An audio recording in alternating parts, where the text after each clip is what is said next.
All right, welcome to today's therapeutic yoga practice. And for our props, we'll do the standard, which is 2 yoga blankets, Mexican blankets, or similar thick size towels, beach towels, bath towels, a single yoga strap, and a couple of blocks. So we're going to start with this. We're going to start with a little bit of blanket folding. So you're going to get your first blanket. And if you've been to proper Iyengar yoga class, you would have seen that they do shoulder stands on blankets. So this is typically called a shoulder stand fold. Another way to think about it is it's simply about 1/3 the size of your mat, roughly 1/3 to 1/4. So start with your blanket or towel in this shape, and then you're going to unfold it one more time so that your blanket is now half the mat, half the size of your mat. And then when you lay your blanket down, I'm just going to show how to fold it a little more properly. You're going to lay it down so that the main thick fold, the single fold, is facing you and the edges are facing away from you. And you're going to do what's called the trifold, which you might recognize, where you fold 1/3 of this blanket shape over on the top, and then the last third you go underneath, so that from the side you could see that the blanket forms kind of a zigzag or S shape. Okay, and you're going to place that down right in the middle of your mat. Now, if you have this Mexican yoga blanket, you're going to have one side that has all these tassels. So you want to make sure that is where your pelvis and butt goes. And on the other end is where you want your head. So make sure that you align your blanket so that centered on your mat so that you can place your head down and you have an equal amount of mat to the left and right of you. And then you get to the second blanket and you just stay at that first shape, the shoulder stand size. You're going to do the same exact fold, still going to be the trifold. Pretty easy. Make sure all the edges are nice and neat. Make sure it doesn't feel like there's any lumps and bumps in it. And then put that over the top of the first blanket, exactly again where you want your head to go, so it resembles a capital letter T. And then you grab a belt. Make sure that your belt has a loop already tied into it, and if it doesn't, go ahead and do that very quickly. Okay, and then here's how we start. You're going to sit on the opposite end of the first blanket. You're going to step your feet through the belt, and you're going to bring your legs together with the belt. Before even that, make sure that the belt stays just a little bit above the kneecaps. Try not to ever have, doesn't matter what pose you're in, any belts directly over your kneecaps, whether you're tightening your legs together tightly or not. We're not going to tighten the legs together tightly. You're going to narrow the loop until your outer knees are as wide as your outer hips. Outer knees as wide as the outer hips. So it looks like your thighs are like 2 equal signs. They're just 2 straight parallel lines, right? And then you start with your feet flat initially. Oh, one more thing. Keep a block close by within hand's reach before you lay down. So you're going to first roll back. And when you roll back, this is a good exercise in actually controlling your torso with your core. But if it gets too hard or if you feel low back pain, just rolling your spine down, you can always support yourself by holding the back of the thighs. And so the way that you roll down does make a difference in how your spine and your torso is presented. And when you roll down, it's just like a curl. You want the lowest end of the spine to come down first, then the mid back, and then eventually the upper back. At the end, you should have your head on that second blanket. And instead of moving the blanket, if you find that your head is a little bit too far past the blanket, where the second blanket is pushing more on the neck, or it tends to lift and throw your chin back, all you have to do is just slide your torso down an inch or two until only your skull is touching that blanket. Once that is set, notice if you're tilting left and right, if you're distributed very symmetrically off the center of the blanket, so you can actually fold and let everything actually fall down to the floor. You're going to walk your legs straight from there. And then once your legs completely straighten, is the last point before you completely relax. Push your heels away from center, so it's as if you're actually starting to put some tension test on the belt. And we want to be able to anchor the heels wider, which is to say more laterally, than the toes. So when you do that actively, then you relax the legs. What will tend to happen if you do it right is it will slightly pivot your toes in towards each other. And you can lift your head and take a look if you want, but you can actually also feel it as well. And so then at that point, you relax your legs, take the block that you had close by, and just put that block on its broadest, flattest, most balanced side, right on your abdomen. And then release your arms to the sides. If you feel a little bit generally confined in your shoulders and your chest, bring your arms straight out to the sides, right? So your body's even resembling a capital letter T. So it's either about 45 degrees out or 90 degrees from the torso.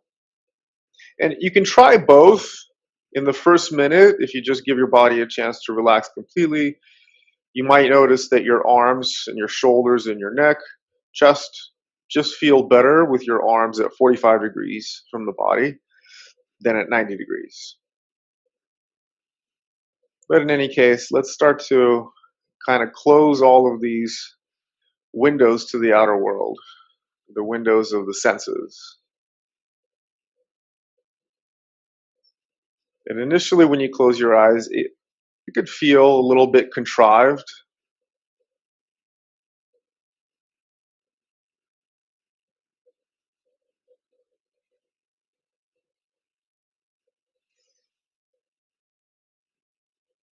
But as time goes on and you start to be a little bit more explicit on the sensations of your face, the details of how your mouth, how your lips are composed, how your forehead skin and your eyelids are composed, you actually begin to reveal to yourself the nature of your face. And by nature, I really mean just the habit of the faces that we put on every day of our lives. And to some extent, we all have to do that because we live in relationship to others, in relationship to society, which do sometimes compel us to look differently, to make different facial expressions than the one that we would make more naturally. So we feel grumpy, but we're at work. We can't just display that grumpiness to everybody around us. We actually have to be a good employee and act as such, which requires smiling, even if you don't feel like it.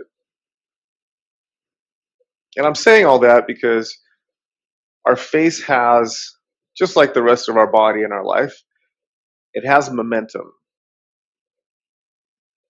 And momentum is simply the persistence of that which is done a lot.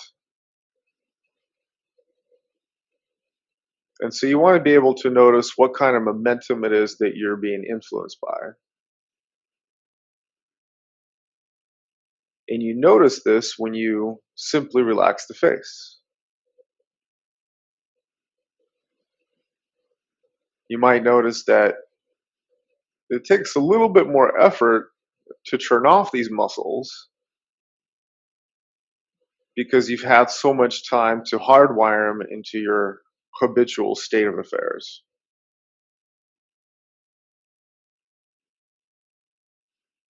But if you stick with it, it's actually not too long before you begin to feel the inherent pleasure of just feeling. And instead of doing something with the lips or doing something with the eyes or the jaw for that matter, you just listen.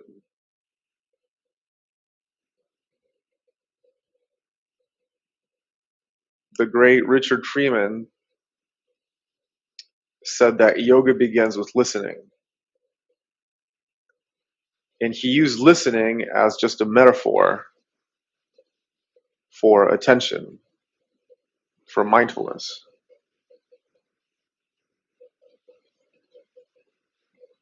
which is a beautiful statement about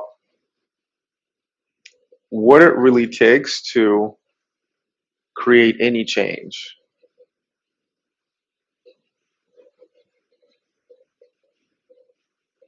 And when we undertake the practice of yoga to greater or lesser degrees, we are concerned with making changes in the body or making changes even in the mind or the heart. And even if our motivation is just to offset the natural degeneration that accrues as we age, that is still making a change.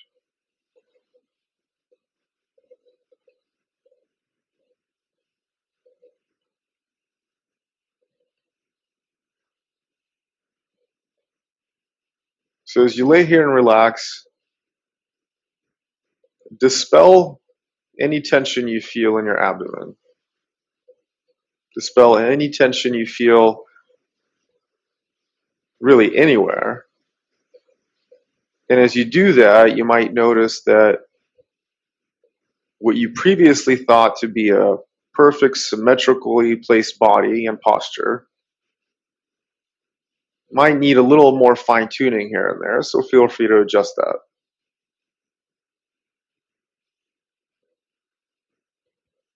And as you know, being a yoga practitioner, symmetry is really one of the most prominent values of doing postures, of working through the body.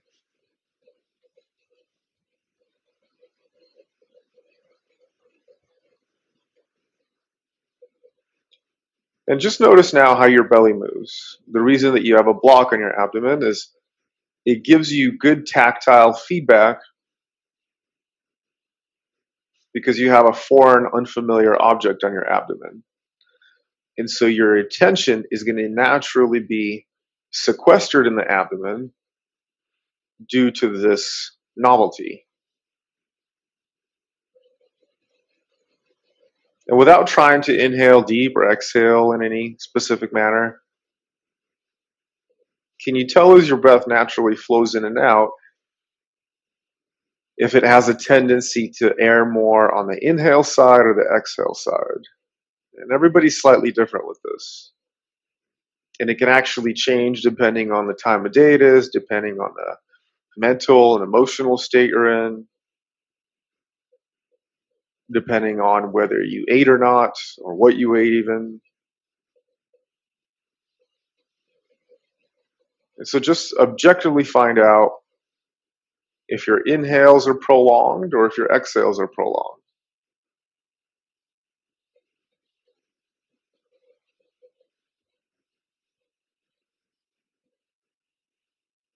And exactly how much movement do you feel in the abdomen?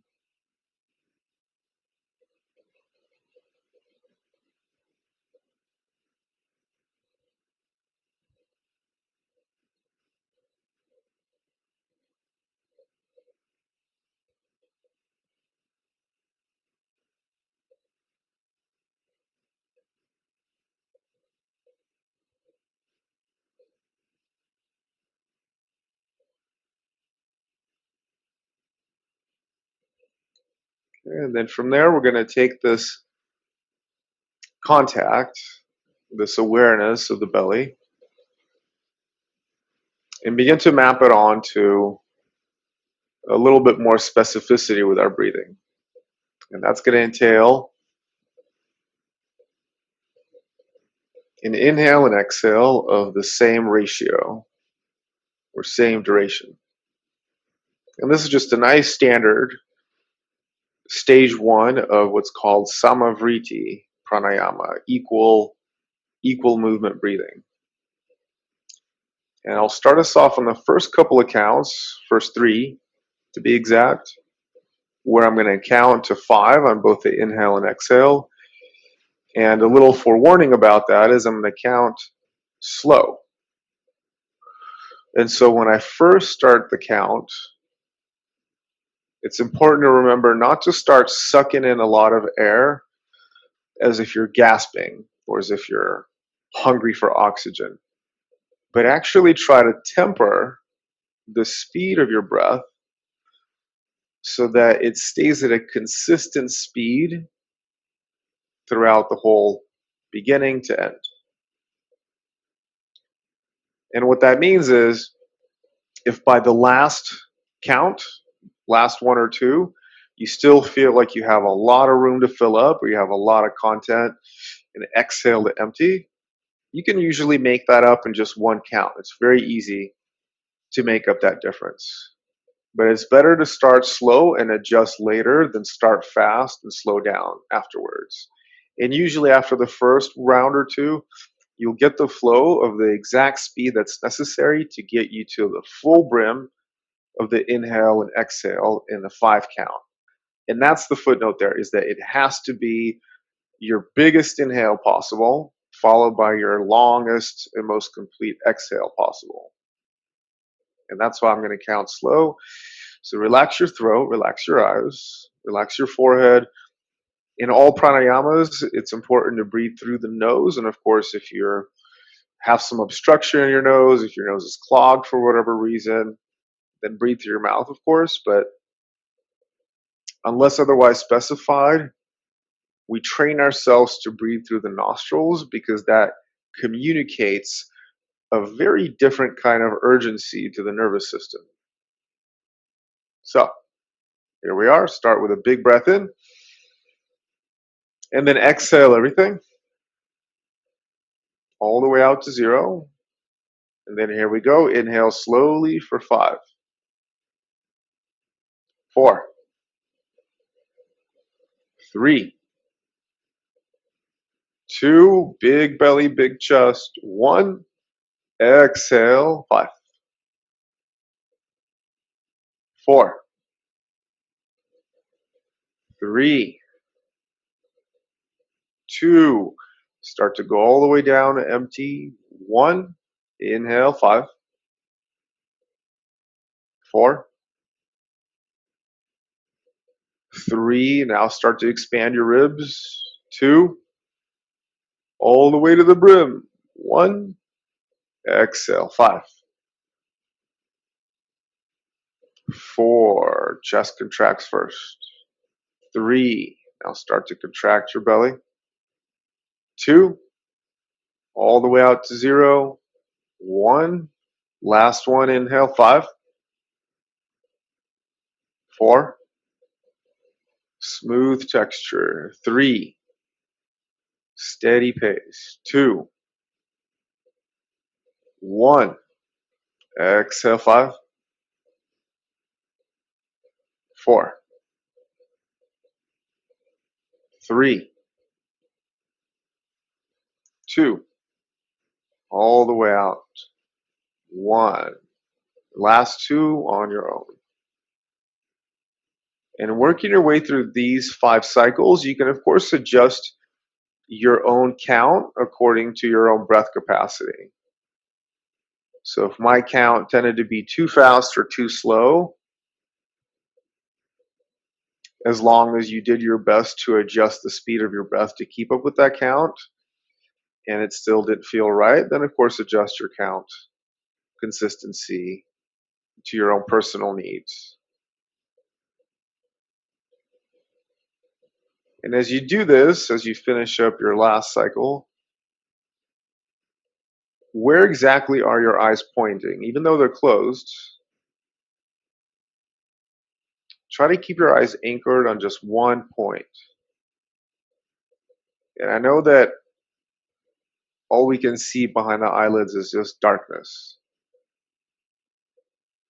You still know which direction your eyes are pointing. And if you keep your eyes directed there the entire time, it will begin to secure the mind into more focus as well. After you finish your last exhale, then let your breath go free again.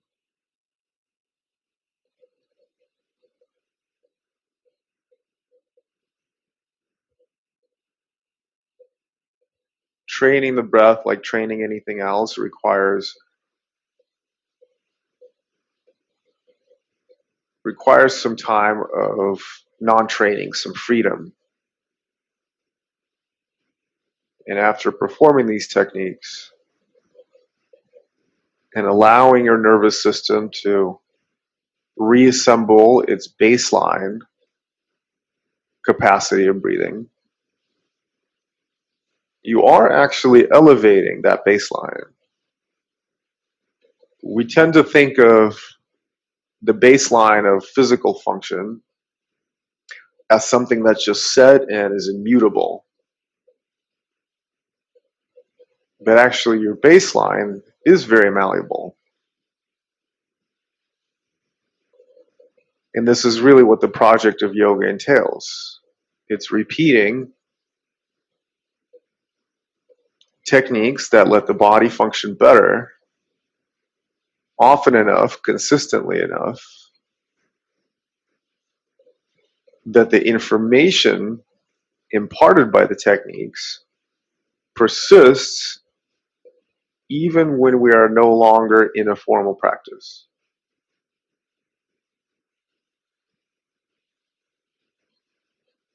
In the same way that our health persists even when we're not actively doing exercise or eating healthy.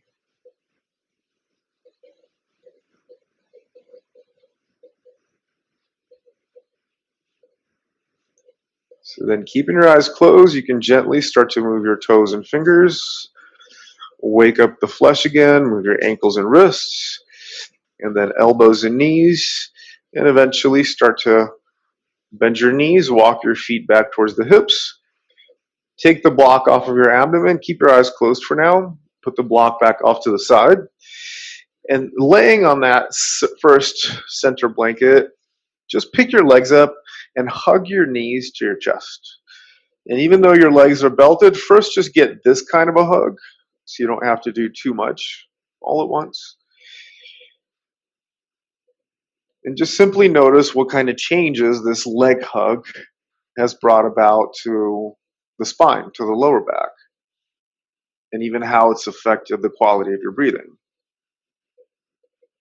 So we're already beginning to track from the very beginning of our practice, from the first pose even here to the second, how movement, how posture, the effects of posture can start to bleed into every domain of our existence. How we feel emotionally in one posture versus another, and so forth. Okay, so then you're going to take the belt. So you can first loosen it, and then take the belt off of your legs.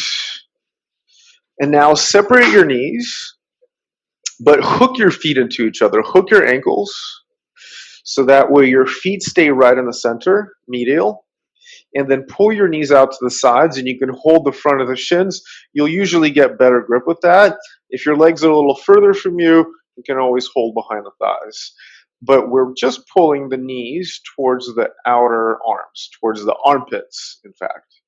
And you don't have to pull your legs in tight. And you might notice, if you do suffer from some lower back tension, that as you pull your legs in a lot and your butt starts to roll off the blanket, that irritates the lower back, so just don't hug as much. And if that's the case, the best way to hug is as you exhale and try to pull your knees down, your thighs down, simultaneously try to press your tailbone to the floor. So you're never letting really your lower back and pelvis roll off the ground.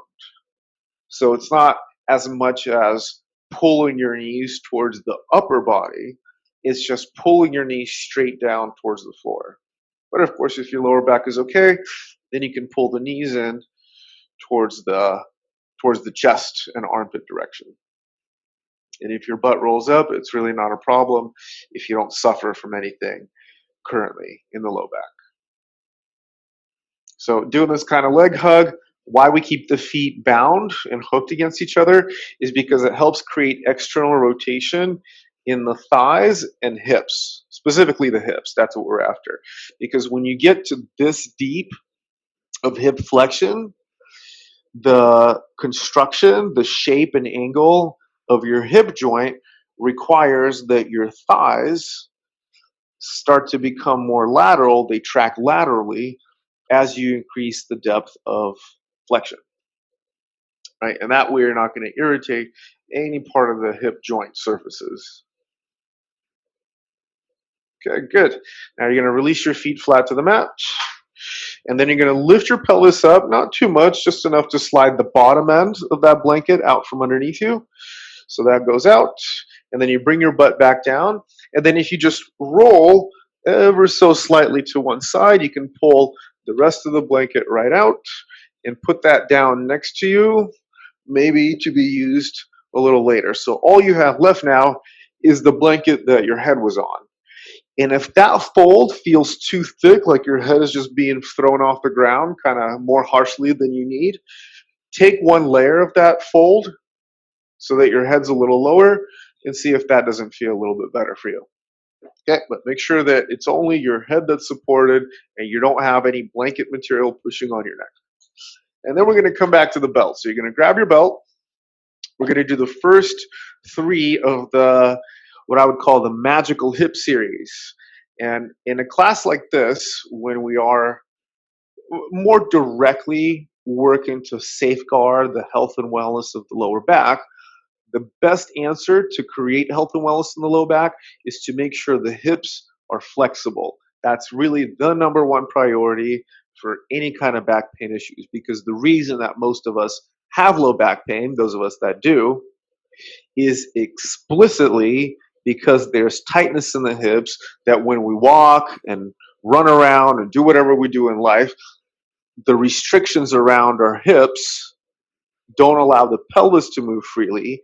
So then all the movement is pushed into the spine, and the spine has not evolved to create that much movement, to have that much mobility being exerted and that much pressure all the time. So you're going to get your belt, make sure you have a nice wide loop, and you'll see if you need to widen it or shorten it in a moment. And you're going to place that belt, the strap, right over the heel. And make sure that it is exactly over the heel. So if I turn my foot here towards the camera, you want it to be right over the apex, because it's easy for the belt to slide into the arch. We want to keep it out of the arch. All right. Your arms ideally should be straight. So if you need to shorten your belt to ensure that your elbows are straight, go ahead and shorten it. But you see how my leg is straight? Your leg needs to be straight, but it does not need to be vertical. So, for example, that means if the most vertical that you can get your leg straight is about 2 or 3 feet off the ground like this is your maximum, then just stick to this. This is where it's perfect for you. Otherwise, redesign and recalculate your belt length so that your leg is straight, and then extend your left leg to the floor. Press down with the back of the left heel, the back of the left calf, and then hold firmly with both arms.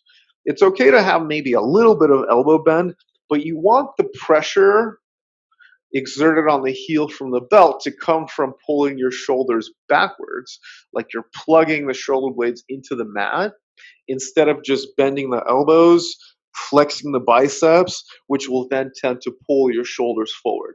So you just make sure to avoid that whole thing by plugging the shoulders into the mat. You kick the heel into the belt, and then once you get these both limbs set, the right and left leg, close your eyes.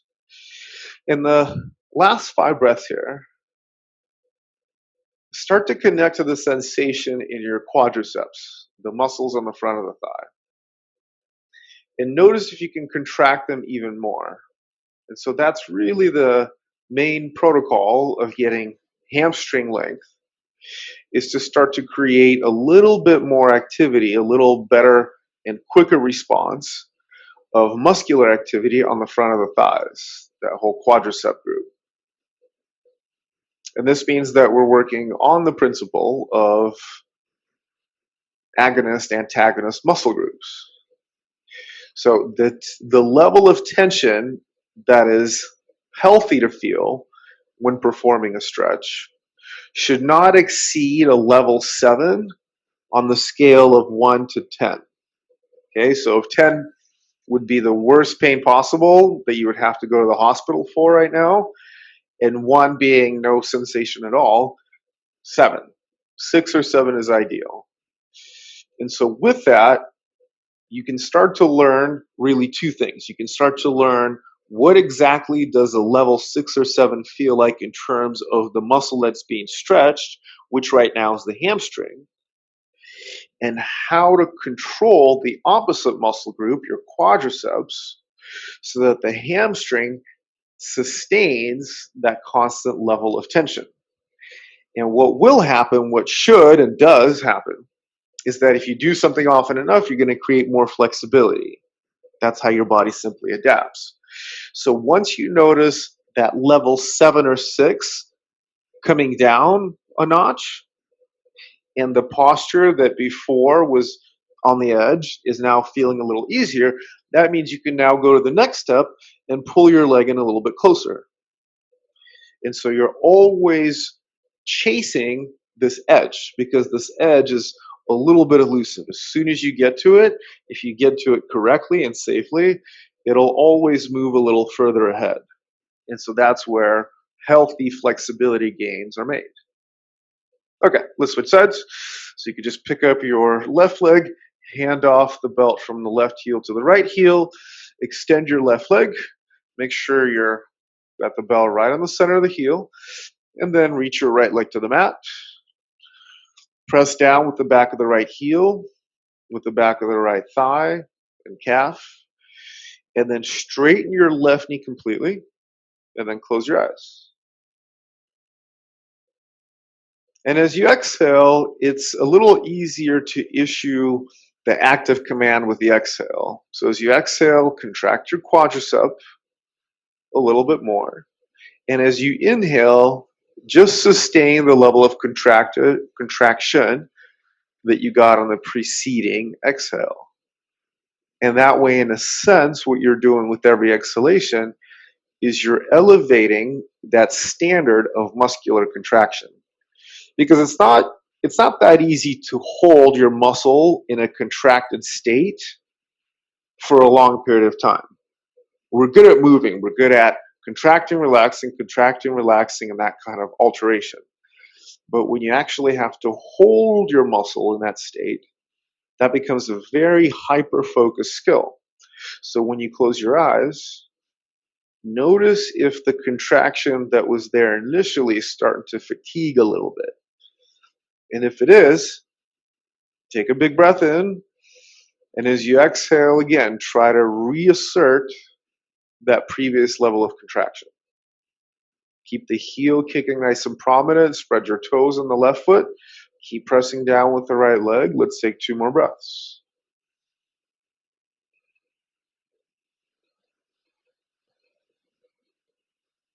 Good. Now we'll go back to the right leg. So you're going to pick up your right leg, hand the belt off from the left heel to the right. So this way, you're picking up where you left off before, which is our Supta Padangusthasana 1, first version. And now you're just going to hand both belts, both sides of the belt, to your left hand only. So your left hand is effectively holding your right foot. The leg still stays straight, which means your quadriceps have to be the dominant muscle group that you attend to.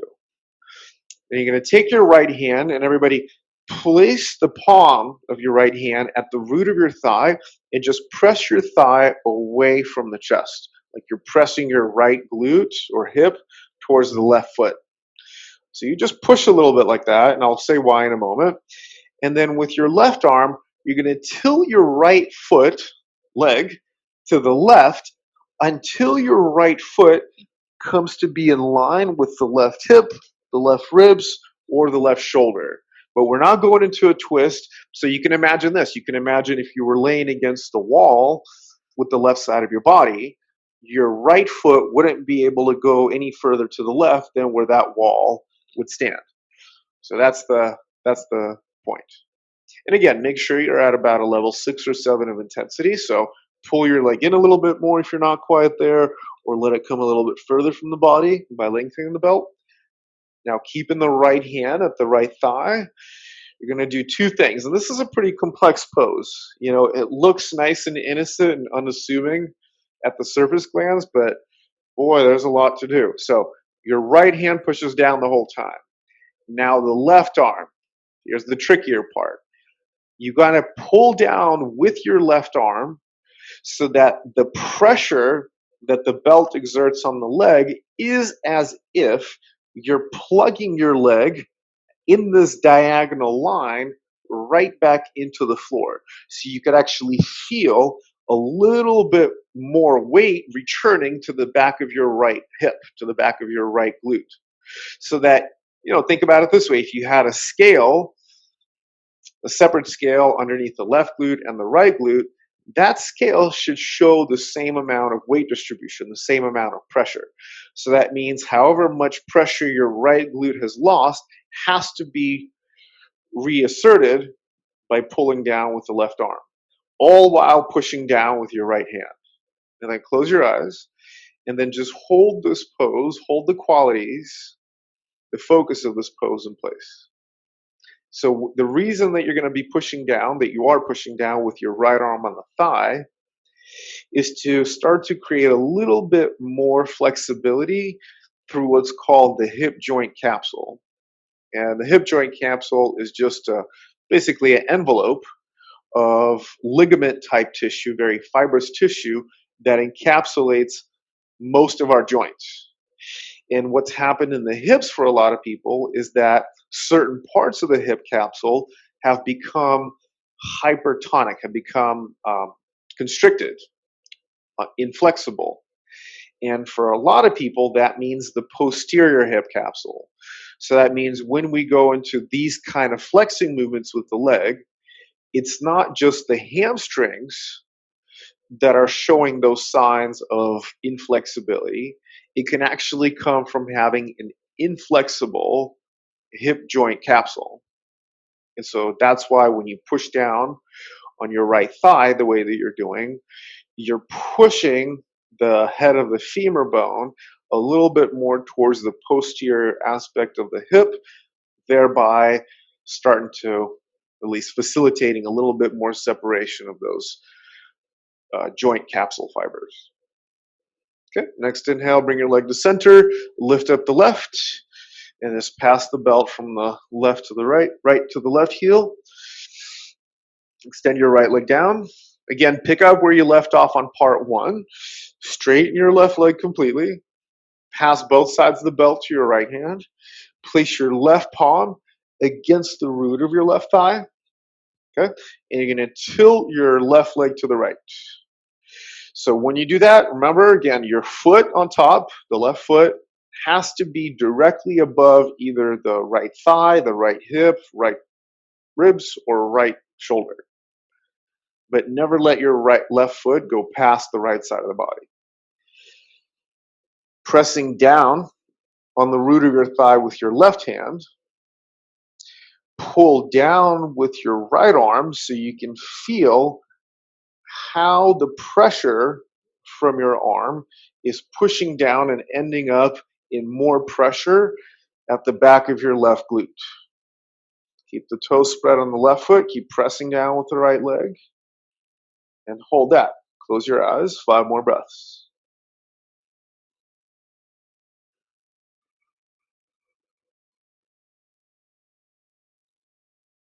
Now, when the body's under tension, as it inevitably is and should be when we're doing yoga, we won't notice when that tension starts to creep up into the face. So as you make it through the next couple of breaths here, come back to that same expressionless state that you were in when we were first laying down. So you're not concerned about smiling, you're not concerned about putting any face, especially a face of strain, as would often accommodate doing body work like this. And whatever tension you feel in your body, what makes yoga yoga to a big extent is not letting that show up in your expression. There's a certain kind of stoicism that is very prominent in the evolution of this practice, the progression of this practice. Inhale, bring your leg back to center. Okay, last one of these. You're going to pass the belt off back to the right heel. Hold both sides of the strap now in your right hand. Okay, extend your left leg down and then do this. Place your left arm right on top of your left leg just to kind of pat it down, encourage it not to move. Engage your right quadricep again. So you're going to fatigue your quadriceps quite a bit as you go through these hip series, and that's a great thing because that's what then creates better strength. So first you pull the toes back, and next, keeping your knee straight, see how much you can externally rotate your leg so that you're really just pointing your knee and your toes as far to the right as you can. And then once your leg is pointed in that direction, then start to actually lower the leg slowly towards the mat. And you don't actually have to ever get your leg to the mat or even close to the mat. All you want to make sure is that as you lower, constantly feel and refer to what's going on in your left hip. And as soon as your left hip and your left glute start to pull off the ground because of all the weight moving to the right from your right leg, then that's where you stop. And just like you did in the previous part, pull back on the belt so that you're plugging your leg more firmly into the hip. And a helpful thing there is if you lengthen your belt, so you can take a moment to do this, you can lengthen your belt enough so that you actually can bend your elbow so that you can rest your elbow on the floor. And that way you can just put more power into pulling your leg back into the hip. And so the way that your leg now gets pulled or pushed back in will have that similar result of where your opposite glute and pelvis get impressed on the mat. And then close your eyes. Now, when your leg is off to the side, does it feel just as easy or harder or easier to control that constant activation of your right quadriceps?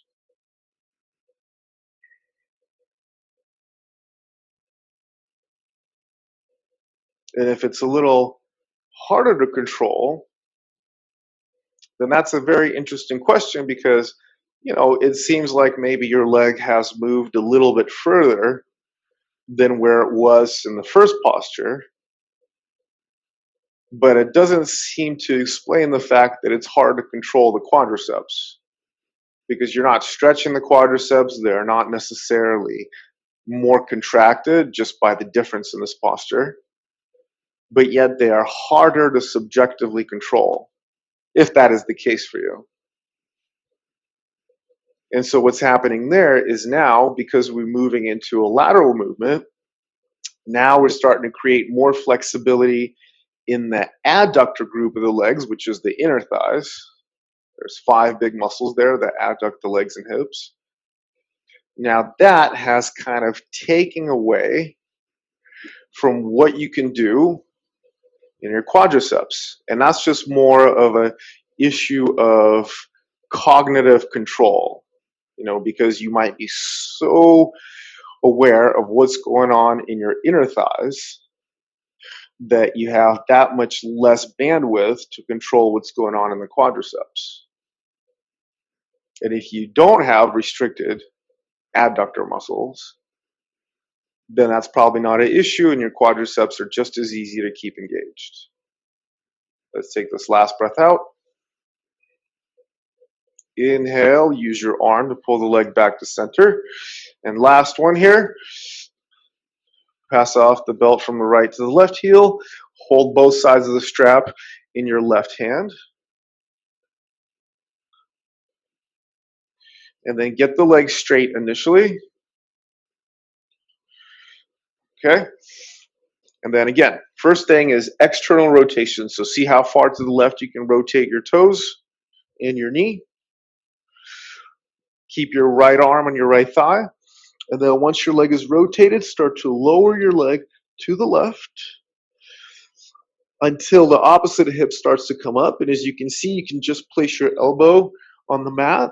So then all you really do is you use your bicep muscle and you use it to pull your leg, like I said before, back into the hip. Like you're trying to reconnect the leg a little bit more forcefully. And that'll result in the opposite hip coming down a little bit better. So keep the right leg active and then close your eyes for these last 5 big breaths. And let's see if we can come back to that previous state of breathing with the block on the abdomen. So when you inhale, really try to let your whole abdominal wall kind of emanate in every direction, expand. And as you exhale, let it circumferentially contract. So it doesn't just contract from the front, it contracts as a cylinder. So as a cylinder kind of gets more and more narrow and skinny, that's how you want to be able to breathe. Last 2 cycles here. Keep that right leg strong and heavy on the mat. Keep the right arm on it. Keep your left quadriceps active. Last breath out. Good. Inhale, pull your leg back to center. Okay, and then put the belt off to the side. Let's roll over to the side and then come on up. And we'll start on just all 4s right now.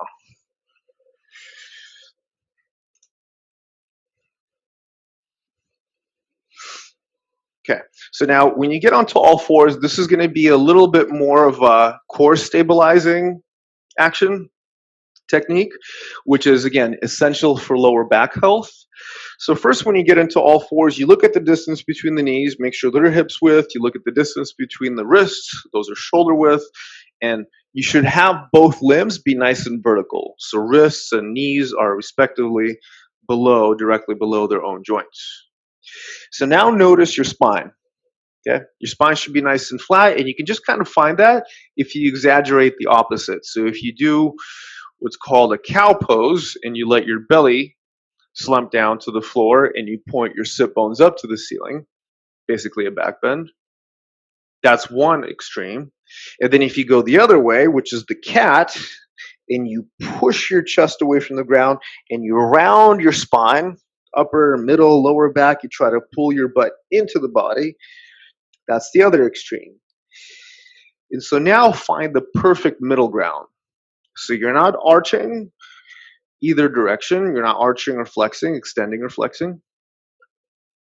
And now the job is going to be to hold on to this kind of trunk position, spine position, when we add a few elements. So first element we're going to add is extending your left leg back. And just make sure that your toes are on the floor as you do this. Keep the knee straight. Okay, and the next thing is reach your right arm forward. And when you reach your right arm forward, keep your palm facing to the left and your thumb facing up. And then notice already if in this position, you tend to go into the cow. You tend to slump. So try to almost activate a little bit of the opposing where you pull your front ribs and your belly in so as to round your spine slightly. Project your right arm forward, project your left arm into the ground. Okay. And now keep your right arm straight and bring those fingertips to the mat. So now your left toes and your right fingers are on the mat, just like this. So then what we're going to do is we're going to add some dynamic movement to this while keeping the posture of the torso static, the position of the torso. So what it's going to look like is this. You're going to take an inhale in this position, but as you exhale, you're going to lift your left leg and your right arm up without letting your spine collapse down. Now, what will happen is you're going to have to activate your left glute to lift your left leg up. So it might give you the presentation that your back is collapsing because you have more of a bump in your left glute from it just being activated. But as long as you constantly retain that rib pulling back, the belly pulling back approach, your trunk is going to be as it should be. So left foot, right hand on the ground. We're going to do 5 of these. Take a big inhale. Exhale, lift the left leg, right arm. Inhale, right arm, left leg down. Exhale, pull your ribs back as you lift the opposite limbs. Inhale. Exhale. 2 more. Inhale. Force your left arm down firmly. Exhale. Left leg, right arm. 1 more time. Inhale. Exhale. Good. And now, switching sides. Extend your right leg back. Extend your left arm forward. And then before we actually go into the dynamic movement, lift your left arm up. Try to get your whole left arm in line to the torso. And then grab the floor very tightly with your right hand and your right fingertips. So you're just driving your fingertips down, which gives you better dexterity not only in the hand, but it gives you even better dexterity in the right shoulder. So push away from the floor with your right arm so much that you can actually tell that your chest is a little further from the ground. So you don't want to collapse into your right arm. You want to be empowered to push away from it. Okay, now, left hand comes down. Keep your left elbow straight. Right toes are on the mat. Watch those low ribs and belly. Take a big inhale here. And as you exhale, lift your right leg, left arm. Inhale down. Exhale, left arm, right leg lift. Inhale. Exhale. Inhale down. Exhale up. Last one. Inhale. Exhale. And then left arm down. Right knee down. Let's go right into a lunge. Step your right foot forward between the hands. And first, get a pretty long distance between your right foot, right heel, and your left knee. That distance increase does one important thing, is it brings your pelvis closer to the ground, which means that it causes more hip extension on the back leg, which is exactly what we want. So you're just going to stay in this pose. Keep your hands on the floor. Press away from the floor firmly with your arms so you're not just collapsing into the shoulders. And engage your left glute. Okay? So then the dynamic part is going to look like this. You're going to keep your hands on the ground. It's not going to be much of a movement, but any movement, you want to make sure that you celebrate, because in yoga, people tend to conflate big range of motion with a lot of skill or talent or advancement. But yoga doesn't have to do anything with big ranges of motion. We see pictures of these poses, and they do seem very compelling for good reasons. But what we have to remember is that underneath the dramatic presentation of a lot of these poses, we should have precision. And it's better to have precision in a small range of motion than to have big range of motion with less precision. Which is to say, this is a practice of quality. Quality is more important than quantity. And the only time quantity increases is when quality persists. So, here's what's going to happen. You're going to inhale, staying in this position. On the exhale, bend your back knee. Try to bring your heel to your butt. Inhale, knee down. Foot down. Exhale, lift the foot, heel to butt. So even if your foot lifts like 2 inches off the ground, that's fine. Celebrate any movement you have. Just keep the precision. So here we're going to do 5. Take a deep breath in. Hands stay on the mat. Exhale. Lift the left foot, heel to butt. Inhale, lift the front toes. Exhale, press with your hands. Lift your left heel to your left butt. Inhale. Exhale, lift your left foot, squeeze it in. Inhale, last 2. Exhale. Last one here, take a deep breath in. Exhale, lift your left foot, pull it towards the butt a little bit closer. And then release. Good. Switch sides. Right leg down, left foot forward.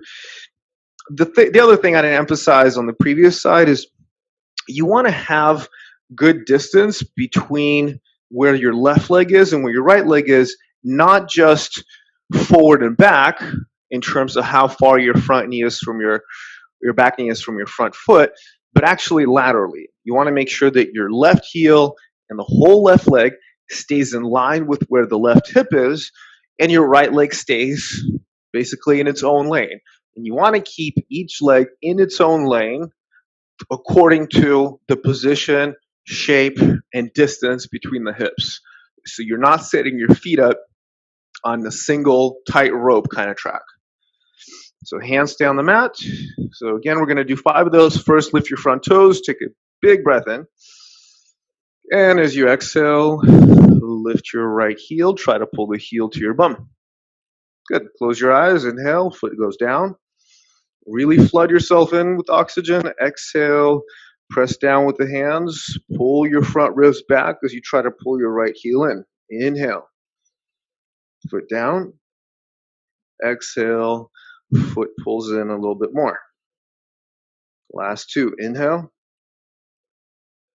Exhale. Keep the front toes lifted. Pull the right heel in. Last one. Inhale. Exhale.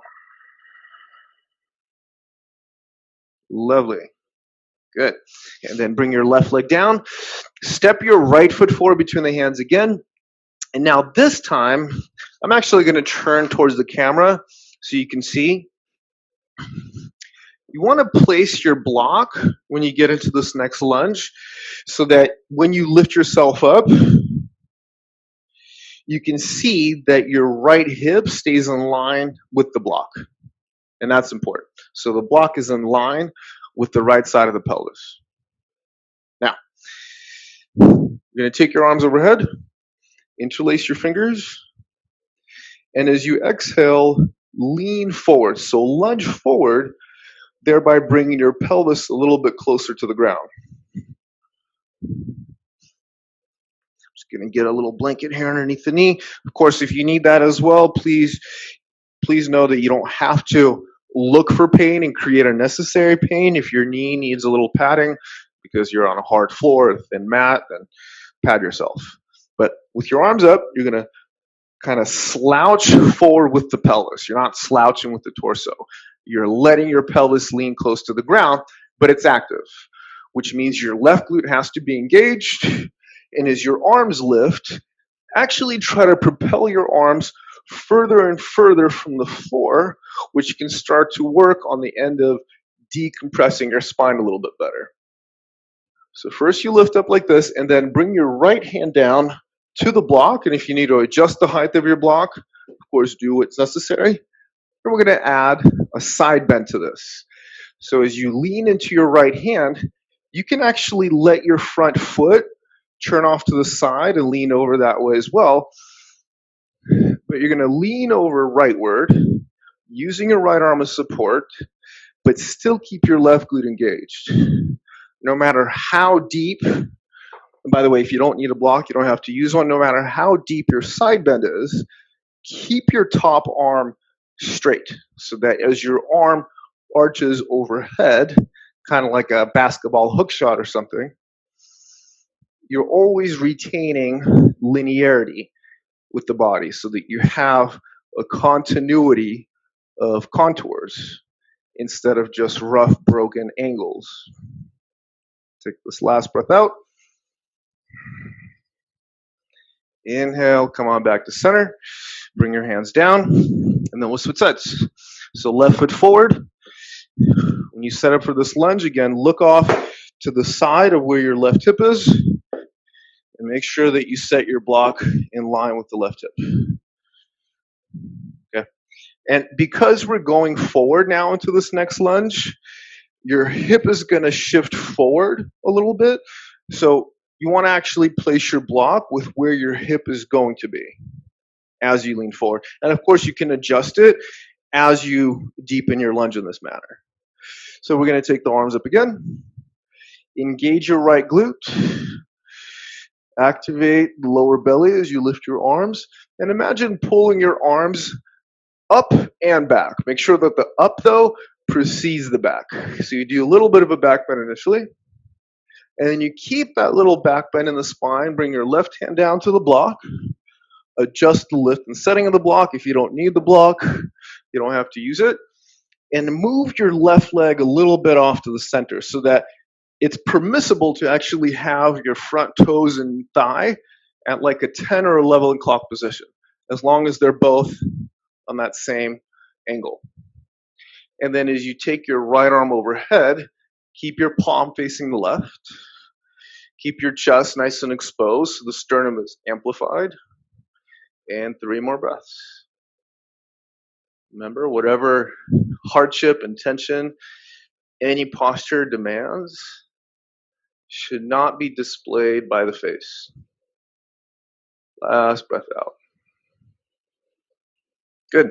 Inhale, come back to center. Okay, and we'll do one more lunge, which is going to be a twist. So you're going to step your right foot forward between the hands. Left hand stays on the mat. Right hand goes on your right thigh. And you're going to twist to the right. Look over your right shoulder and try to look straight back behind you. And if I set this up so that the camera is going to be now behind me, here's the most important thing about lunge twists, is that when you look back over your right shoulder, you want your gaze to land, you want your head to be on the same exact line, the same plane that your spine is on. Oftentimes when people get into a deep enough twist, their head starts to move off the axis that the rest of the spine is on. And that creates a lot of other conflicting factors for healthy spinal rotation.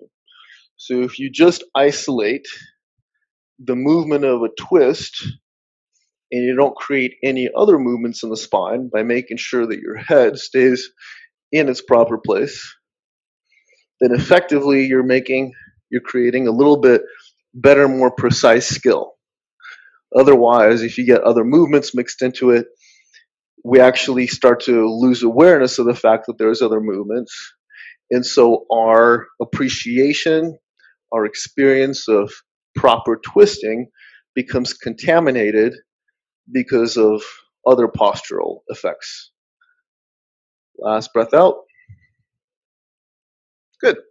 And then inhale back to center. Right leg back, left leg forward. Right hand stays on the mat below the shoulder. Left hand goes on your left thigh. Make sure your fingers on the left hand are facing you. And then look over your left shoulder. And again, if you can't turn your head that far, it's okay. These things come and build up over time. But still, you want to make sure that your head is not being pulled forward. I've almost never ever seen the case when people's heads are too far back, where they are too much of spinal extension when they twist.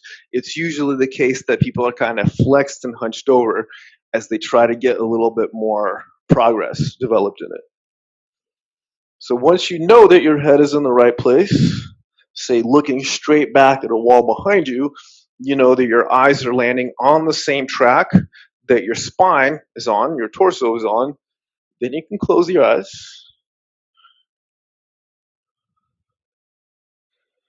And begin to appreciate what a nice clean twist really feels like. We don't have to turn 360 degrees to get the health benefits of twisting. And the more that we remember how yoga is simply about precision of the body and not necessarily just strength or just flexibility, that's when yoga becomes truly sustainable. And even like today, this therapeutic class, it's not just for people that are sick, or it's not just for people that are infirm or that have low back issues. Therapeutic simply means more stress on alignment and technique, which is relevant for those that are injured as much as for, say, professional athletes. On the next inhale, come back to center, and then time apparently flies, so let's just get ready to rest. So the other thing I like about these therapeutic classes is it's not laden with a lot of postures. In any single class, we'll do about less than 10 poses usually. And by putting more emphasis on technique within few postures, we actually get to do more in a single pose. So let's get ready to rest. You get your blanket or towel. Make sure that you have some good head support.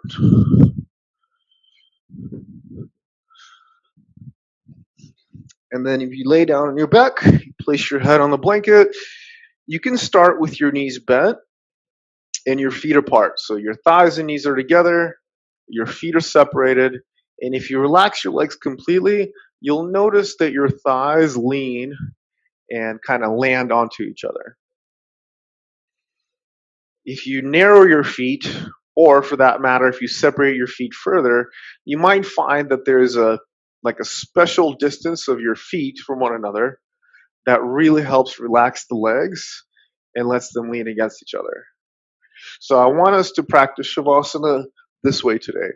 And if it still feels like it's too cumbersome and you have to exert effort in order to keep your thighs together, which can happen if you have a little bit too much tension in the glutes or the abductor muscles, you can just simply belt your knees in the same way that we did in the beginning. The only difference is the knees are going to stay bent. And then relax yourself down.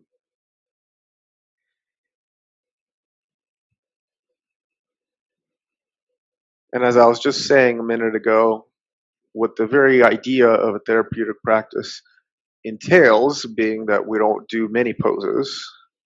It's not about quantity, it's just about quality. What many people find is when you start to devote yourself to good, wholesome action, even if it's done within the context of very few postures,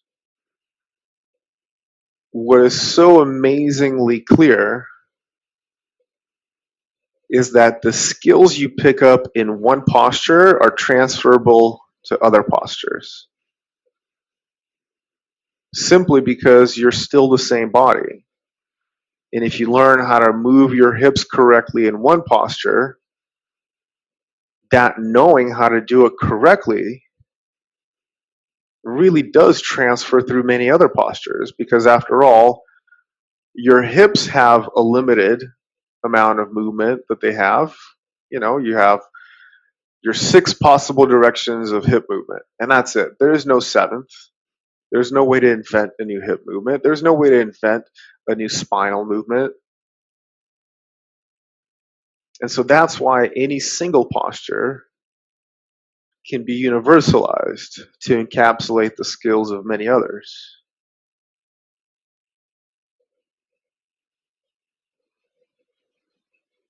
If you have something to put over your eyes in Shavasana to make sure that you get some cutting off of light, that's going to be very helpful. You can use your towel, of course, to do that, or your blanket. Just make sure that you're only covering up the eye sockets and you're keeping your nose exposed for obvious reasons, so you can breathe.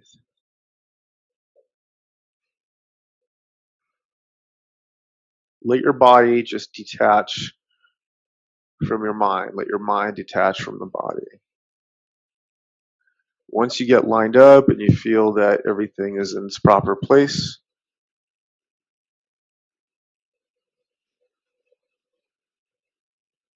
relax the jaw, the lips, the throat, the eyelids, the eyeballs, and even the back of the eyes as your optic nerve traces right back to the brain.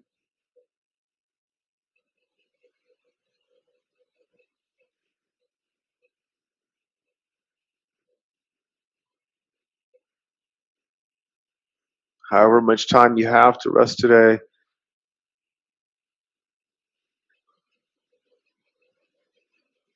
make sure that the place you get to in your resting state,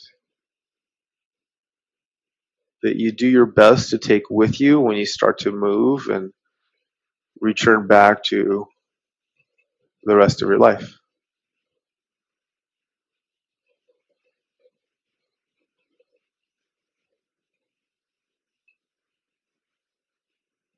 Awesome to practice today.